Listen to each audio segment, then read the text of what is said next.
রেলের স্টাফদের কর্মবিরতি প্রত্যাহারে সকাল থেকে সারা দেশে শুরু হয়েছে ট্রেন চলাচল। মঙ্গলবার রাতে রেলপথ উপদেষ্টা মোহাম্মদ ফাউজুল কবির খানের সঙ্গে শ্রমিক নেতা ও বৈষম্য বিরোধী ছাত্র আন্দোলনের নেতাদের বৈঠকে রেলওয়ে কর্মকর্তাদের দাবি দেওয়া পূরণের আশ্বাস দেওয়া হয়।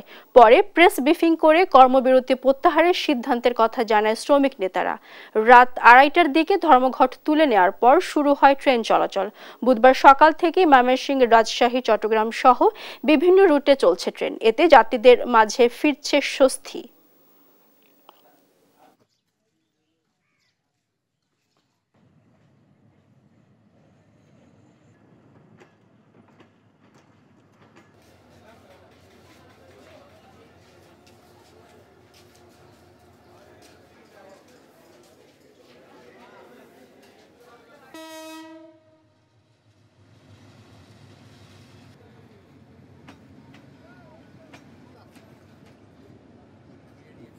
আজকে অবশ্য ট্রেন ছাড়ছে, বাইরে উঠে গেলে আমার অনেক খরচ।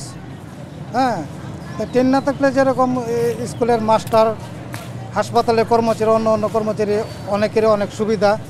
ট্রেন যদি বন্ধ থাকে তা আমি মনে করি সকলেরই অনেক সমস্যা। ট্রেন তো বন্ধ ছিল, এবার এই ব্যাপার থাকলে তো আমাদের সমস্যা। এখন চালু হয়েছে, আমাদের যাতায়াত করতে সুবিধা।